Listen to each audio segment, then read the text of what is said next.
श्री स्वामी समर्थ. परवाच महाराजांचा पुण्यतिथी सोहळा पार पडला आणि स्वामींच्या घरी तेव्हा मोगरा महोत्सव केला होता. जवळपास रात्री 1-1:30 पर्यंत भक्त इथे दर्शनासाठी होते आणि अचानक ठरलं की दुसऱ्या दिवशी पहाटे अक्कलकोटला जायचंय.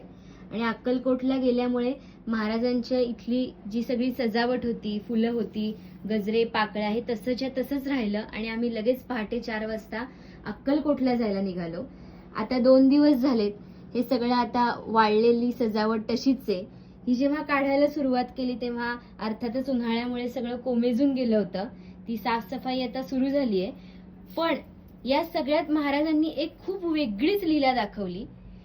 हे तुम्ही बघताय, सगळंच कोमेजून गेलंय उन्हामुळे.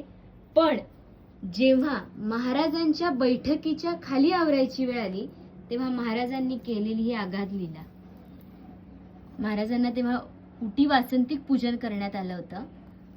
महाराजांच्या बैठकीच्या खाली ज्या पाकळ्या आहेत या सगळ्या पाकळ्या फुललेल्या आणि तसाच्या तशा आहेत. त्याचा सुगंध अजूनही इथे दरवळतोय.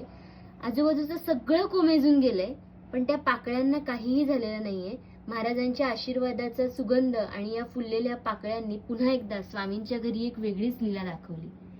अनंत कोटी ब्रह्मांड नायक राजाधिराज योगीराज अक्कलकोट निवासी आमच्या घरी निवासी जगद्गुरु श्री स्वामी समर्थ महाराज की जय.